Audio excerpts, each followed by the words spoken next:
Hello future leaders, welcome to this channel. मेरा नाम है Yuvraj Singh Shekhawat and before starting this lecture, as I always say, remember one thing, be a spokesperson for India.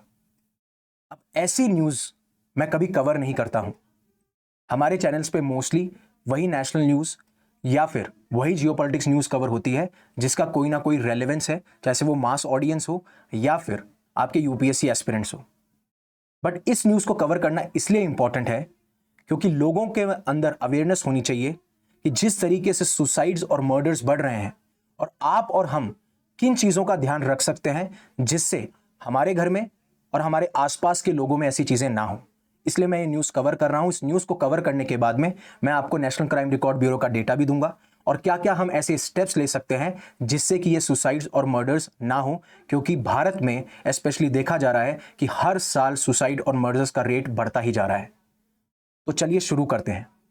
बात है 19 फरवरी की, जब Kolkata police एक घर में एंटर करती है जो कि 3 मंजिला है, जो कि लोकेटेड है टांगरा, जो कि एक जगह है कोलकाता के आउटस्कर्ट्स में, बाहरी जो इलाका है वहां पे ये पाया जाता है। वहां पे जब वो एंटर करती हैं तो उन्हें 3 डेड बॉडीज मिलती हैं। अब जब 19 फरवरी के बाद में अब कोलकाता पुलिस ने यह कहा है कि शायद जो ये मिस्ट्री सराउंडेड थी इस पूरे केस के अराउंड, वो हमने सॉल्व कर ली है। अब सबसे अजीब बात यह है कि कोलकाता पुलिस ने यह कहा कि ये जो फैमिली है जिसके अंदर ये सारा मर्डर्स हुआ है और कुछ लोगों को अरेस्ट किया गया है, उसके पीछे रीजन ये था कि उनके ऊपर कर्जा था 16 करोड़ का, यानी कि 16 करोड़ का कर्जा था उनके ऊपर। और वो फैमिली खुद बैठ के ये पैक्ट बनाती है, ये एग्रीमेंट बनाती है कि अब हमसे ये कर्जा नहीं चुका जाएगा तो हम अब सुसाइड कर लेंगे। यानी कि सुसाइड पैक्ट, सुसाइड एग्रीमेंट किया जाता है। मतलब मैंने तो बहुत सारे पैक्ट और एग्रीमेंट सुने हैं, बट सुसाइड पैक्ट तो मैं अपनी पूरी जिंदगी में पहली बार सुन रहा हूं। और उसके बाद में जब इनको यह पता होता है कि अगर ये सुसाइड पैक्ट फेल हो जाएगा तो हमारे पास में प्लान बी भी है कि हमें क्या करना है, और ये सुसाइड पैक्ट फेल हो भी जाता है, और उसके बाद में हमें दिखता है भयानक ब्लड बाथ इनकी फैमिली के अंदर। अब इसको समझने के लिए पहले आपको यह समझना पड़ेगा कि इनकी फैमिली के अंदर है कौन कौन। तो ये आपकी है डे फैमिली, ठीक है, ये कोलकाता बेस्ड फैमिली है, राइट। और इनका अपना इनहेरिटेड, इन्होंने पुश्तैनी, इनका एक टैनरी बिजनेस है। टैनरी बिजनेस यानी कि ये एनिमल स्किन जो है उसको ट्रीट करती हैं और लेदर प्रोडक्ट्स बनाती हैं, जैसे आपके बैग्स हो गए, बेल्ट्स हो गए, इत्यादि इत्यादि, यानी कि एक्सेट्रा एक्सेट्रा। अब इनकी फैमिली में 2 भाई हैं, एक आपके प्रणय डे हैं जो कि एल्डर ब्रदर है, और एक आपके प्रसून डे हैं जो कि यंगर ब्रदर है। इन दोनों की शादी हो चुकी है, एक की वाइफ है सुदेशना डे और एक की वाइफ है रोमी डे।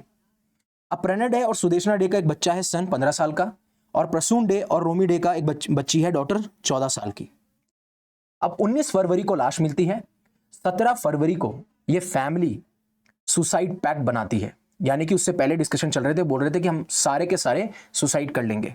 अब प्रणय डे, प्रसून डे, इनकी वाइफ, इन सबको पता होता है, लेकिन बच्चों को नहीं पता होता है कि ऐसी कोई चीज होने वाली है। तो 17 फरवरी को ये राइस पुडिंग में स्लीपिंग मिल्स मिलाते हैं और उसके बाद में ये सो जाते हैं, और इन्हें लगता है कि अगली सुबह ये उठेंगे ही नहीं। बट अगले दिन ये सुबह के सुबह सारे के सारे उठ जाते हैं, राइट। सारे के सारे ये लोग उठ जाते हैं, तो इनका प्लान फेल हो जाता है। जब इनका प्लान फेल हो जाता है तो ये एक्टिवेट करते हैं अपना प्लान बी, मतलब कि इन्होंने प्लान बी भी बना रखा था। ये इतने परेशान थे, और मैं बताऊंगा कि क्या मोटिव है इस पूरे क्राइम का, कौन बचता है, किसकी जान जाती है, सब कुछ। अब होता क्या है, प्रसून डे जो है, राइट, जो प्रसून डे है वो अपनी वाइफ के साथ में, यानी कि रोमी डे के साथ में नीचे फर्स्ट फ्लोर पे होते हैं, राइट, और वहां पे होती हैं सुदेशना डे भी इन सब लोगों के साथ में। और जो प्रणय डे हैं और उनके जो बच्चे हैं सन, ये ऊपर वाली स्टोरी यानी ऊपर वाले माले में बैठे होते हैं। प्रसून डे, उनकी वाइफ और उनकी सिस्टर इन लॉ और उनकी बच्ची। अब प्रसून डे क्या करते हैं, अपनी वाइफ के साथ मिलकर अपनी बच्ची को मार देते हैं, राइट। पहली चीज तो ये। दूसरा, प्रसून डे उसके बाद में रोमी डे और सुदेशना डे को भी मार देते हैं। मैं इसकी डिटेल में नहीं जाऊंगा कि इन्होंने कैसे मारा, क्योंकि उसके बारे में बात करने का कोई सेंस बनता नहीं है। तो इसके बाद में क्या होता है, अब प्रणय डे और उनका जो बच्चा है उन दोनों को पता है कि नीचे क्या हो रहा है, वो अवेयर हैं ऊपर। और प्रसून डे उसके बाद में अपने कमरे में जाते हैं, सोते हैं, स्लीपिंग पिल्स लेते हैं, राइट। और उनको लगता है कि अब इन्होंने इनका मर्डर कर दिया, और वो स्लीपिंग पिल्स इतनी लेते हैं कि वो उनको लगा कि वो मर जाएंगे।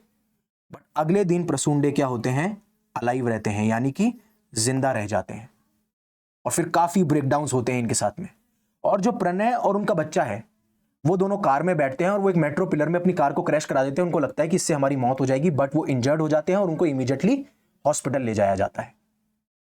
और फिर उसके बाद में जब ये सारी इन्वेस्टिगेशन होती है तो प्रसून अपना क्राइम कन्फेस करते हैं और अभी प्रसून को अरेस्ट कर लिया गया है। साथ साथ में प्रणय और उनके बच्चे अभी इंजर्ड हैं, हॉस्पिटल में हैं। जैसे ही वो सही होंगे तो प्रणय को भी अरेस्ट कर लिया जाएगा। और सबसे बड़ी दुखद बात यह है कि अभी सिर्फ इनकी फैमिली में एक बच्चा बचा है जिसकी कस्टडी लेने वाला कोई रिलेटिव अभी तक आया नहीं है। अब सबसे बड़ी बात है कि इस क्राइम का मोटिव क्या था और क्या हम इससे सीख सकते हैं। सबसे इंपॉर्टेंट चीज, राइट, पहली चीज, इनकी फैमिली के ऊपर 16 करोड़ का कर्जा था। कितने का? 16 करोड़ का कर्जा था जिसको ये चुका नहीं पा रहे थे। इनका बिजनेस होते हुए भी इनके ऊपर 16 करोड़ का बिजनेस था और अच्छा खासा बिजनेस था, ऐसा नहीं था। तो पहली चीज, आपके ऊपर अगर आपके पास में बिजनेस है तो उसको ध्यान से रखिए। आप अच्छे इन्वेस्टमेंट कीजिए, अच्छी तरीके से ऑडिट्स कीजिए, अच्छी तरीके से अपना जो फैमिली बिजनेस है उसका ध्यान रखें, लापरवाही ना करें। अब इनका जो घर था वो गिरवी था, इनके जो बैंक खाते थे वो सारे एम्प्टी थे बिजनेस होने के बावजूद भी, और जो उनके खर्चे थे, एक्सपेंसेस थे, डेली एक्सपेंसेस, उसमें भी वो स्ट्रगल कर रहे थे। ये सबसे बड़ी प्रॉब्लम थी। और ये प्रॉब्लम आई कहां से? इसके साथ साथ में एक और प्रॉब्लम थी। इनके पास में 3 कार थी। 3 कार्स के साथ में इनकी ईएमआई थी अराउंड 47 लाख जो अभी तक पे नहीं की गई थी। तो पहली चीज आपने ये सीखी कि आपका जो फैमिली बिजनेस है आप उसकी रेस्पेक्ट कीजिए। दूसरी, आप रेकलेस यानी लापरवाह स्पेंडिंग मत कीजिए, राइट, कि आपकी इतनी आमदनी नहीं है लेकिन आप खर्चा रुपया कर रहे हो। इस चीज से अभी तक ये समझ में आता है। अब इन्होंने एक बहुत ही सक्सेसफुल अपना टेंडरी बिजनेस लिया था, इनहेरिटेड किया था अपने फादर से, लेकिन इसको ये चला नहीं पाए। इंस्टेड ऑफ बिजनेस को ग्रो करना, वो क्या करते थे, वो लेविशली यानी कि रेकलेस स्पेंडिंग करते थे। इवन वो डेप्ट में होने के बावजूद भी क्या कर रहे थे, इंक्लूडिंग लिविंग ए लेविश लाइफस्टाइल, जैसे कि फॉरेन ट्रिप्स पे जा रहे हैं, लग्जरी स्पेंडिंग कर रहे हैं। कोई आपका बिजनेस ऑडिट नहीं हो रहा, कोई आपका फाइनेंशियल मैनेजमेंट नहीं है, ना आपको टेंशन है कि उस बिजनेस को कैसे आगे बढ़ाना है, क्योंकि you are living in the present moment कि आगे देखा जाएगा जो होगा। और आज उसकी कीमत इन पूरी फैमिली को चुकानी पड़ी है। अब डेटा क्या कहता है? अगर आप एनसीआरबी की रिपोर्ट के हिसाब से मानेंगे, अगर मैं एनसीआरबी की रिपोर्ट के बारे में बात करूं जो कि 2022 के अंदर निकल के आई थी, तो हर 1 लाख पे 12.4% यानी कि 12 ऐसे इंडिविजुअल्स हैं पर लाख पे जो कि सुसाइड करते हैं। और ये पूरे वर्ल्ड के अंदर सबसे बड़ा नंबर है, राइट, क्योंकि अराउंड 1.71 लाख ऐसे लोग थे जिन्होंने सुसाइड किया था 2022 के अंदर। दूसरा डेटा देखिए, जब गवर्नमेंट में राज्यसभा में डेटा बताया तो बताया कि 25,000 सुसाइड सिर्फ लिंक हैं कर्जे से, अनएम्प्लॉयमेंट से। ये सारे डेटा निकल के आते हैं। तीसरा, मैं जब फार्मर्स की बात करता हूं तो अगर 80% फार्मर अगर सुसाइड कर रहे हैं तो वो किस वजह से कर रहे हैं? कर्जे की वजह से। तो आपको समझना पड़ेगा कि कर्जा कितना बड़ा कंपोनेंट है, यानी कि जो डेट आप ले रहे हैं वो कहीं ना कहीं आपकी पूरी फैमिली के लिए एक बहुत खतरनाक चीज साबित हो सकती है। अब अपन बात करते हैं डेटा की और क्या प्रिवेंशन स्ट्रेटजीज हो सकती हैं। तो एज पर एनसीआरबी 2020 रिपोर्ट की जब मैं बात करता हूं तो आप देखेंगे कि टोटल सुसाइड्स, अगेन मैंने जैसा आपको बताया 1,71,000, जो कि पहले भी मैंने रिपोर्ट में बता चुका हूं मैं आपको। अब सुसाइड के केसेस देखिए, family problems, one of the most जो रीजन है वो है फैमिली प्रॉब्लम्स। इसीलिए आपको कहते हैं कि जो फैमिली है वो पीसफुल होनी चाहिए, वहां पे आपको मेंटल पीस मिलना बहुत जरूरी है। देन इलनेस, किसी को बीमारी, इतनी प्रोलॉन्ग बीमारी है कि वो उसको सही नहीं पा रहा तो वो सुसाइड कर लेगा। डेट और बैंकरप्सी तीसरे नंबर पे आती है अराउंड 4.4%। फिर आती है अनएम्प्लॉयमेंट, फिर आती है फेलियर इन एग्जाम्स। ये सारे रीजंस हैं जिसकी वजह से अभी हमें सुसाइड्स देखने को मिल रहे हैं। अब होता क्या है कि ये सारे रीजंस बनते हैं स्ट्रेस का कारण, और जब स्ट्रेस सीवियर हो जाता है तो हम हो जाते हैं डिप्रेस, और उसके बाद में हम सारे के सारे ये इंसिडेंट्स, हम कहीं ना कहीं ये सारी रीजन सुसाइड्स के बनते हैं। दूसरा, अगर मैं स्टेट्स की बात करूं हाईएस्ट सुसाइड्स की, तो महाराष्ट्र सबसे ऊपर है, फिर है तमिलनाडु, फिर है मध्य प्रदेश और फिर है वेस्ट बंगाल। ये सारा का सारा डेटा जो है वो एनसीआरबी का है, नेशनल क्राइम रिकॉर्ड्स ब्यूरो का डेटा है जो मैं बात कर रहा हूं। और अगर मैं मर्डर्स की बात करूं तो एनसीआरबी के हिसाब से टोटल मर्डर्स के केसेस अभी तक इतने आए हैं, जिसमें सबसे बड़ा रीजन है पर्सनल और फाइनेंशियल डिस्प्यूट, अगेन फाइनेंसेस। फिर उसके बाद में प्रॉपर्टी डिस्प्यूट, ये भी कहीं ना कहीं फाइनेंसेस। मनी से रिलेटेड प्रॉब्लम। फिर है love affairs and relationship issues, and then money related issues, that is loans and debt. तो कहीं भी देख लीजिए फाइनेंशियल इशू की वजह से सुसाइड्स भी हो रहे हैं। अगर अनएम्प्लॉयमेंट है, आपके पास में अभी तक जॉब नहीं है, तो जॉब की वजह से क्या नहीं आ रहा आपके पास में? आपके पास में पैसा नहीं आ रहा। जब आपके पास में जॉब नहीं होती, आपके पास में पैसा नहीं होता और आपके ऊपर इतना पैसा इन्वेस्ट कर दिया जाता है, तो आपको लगता है कि मैं तो कुछ कमाऊं, और उस वजह से आपके ऊपर आती है प्रेशर, और फिर बनता है स्ट्रेस, और उसके बाद आता है डिप्रेशन। ये सारी चीजें हमें देखने को मिलती हैं। अब सिर्फ अब बात करते रहेंगे कि कुछ कर सकते हैं। पहली चीज फाइनेंशियल अवेयरनेस और डेट मैनेजमेंट, यानी कि लोगों को हमारे स्कूल्स में, कॉलेजेस में, वर्क प्लेसेस में फाइनेंशियल लिटरेसी प्रोग्राम चलाइए कि आप अपने लोन्स को कैसे मैनेज करें, आप अपने लोन्स को कैसे एडजस्ट करें as per your salary, not as per your wishes, right. फिर किस तरीके से हमें इन्वेस्टमेंट करना चाहिए, हमारे बिजनेसेस रिस्क कैसे हैं, उसके हिसाब से हमारी क्या स्ट्रैटेजीज होनी चाहिए। फिर गवर्नमेंट को भी इसमें हेल्प करना चाहिए, जैसे जो लोन है उसमें रिस्ट्रक्चरिंग करना हो, कुछ डेट रिलीफ प्रोग्राम्स दे दिया, जैसे हमारी गवर्नमेंट ने बीच बीच में फार्म लोन वेवर्स भी किए हैं, राइट। फिर उसके बाद में इजी रिपेमेंट ऑप्शंस हो, अगर कोई बिजनेस स्ट्रगल कर रहा हो तो उसके पास्ट रिकॉर्ड के हिसाब से। फिर मेंटल हेल्थ सपोर्ट और काउंसलिंग, उनको पता होना चाहिए कि गवर्नमेंट कौन कौन सी हेल्पलाइन देती है। मेंटल हेल्थ सर्विसेज पे हमें ज़्यादा फोकस करना चाहिए। हर एक स्कूल, हर एक कॉलेज, हर एक वर्क प्लेस में हमारे पास में ऐसे मेंटल काउंसलर्स होने चाहिए जो कि हमारी हेल्प करे। फिर उसके बाद में आती है कि ऐसी वर्कशॉप्स और स्कूल्स और वर्क प्लेसेस में जहाँ पे आपको स्ट्रेस मैनेजमेंट या फिर स्किल्स के साथ में कैसी ऐसी स्किल्स हो सकती हैं जो कि आप एक्वायर कर सकते हो, जिससे कि आप स्ट्रेस को मैनेजमेंट कर सको। फिर फाइनेंशियल रेगुलेशंस होना चाहिए, मतलब कि आप रिस्पॉन्सिबल स्पेंडिंग कीजिए, right. Responsible spending that should be sustainable, आपके अपने बच्चों के हिसाब से आप कीजिए।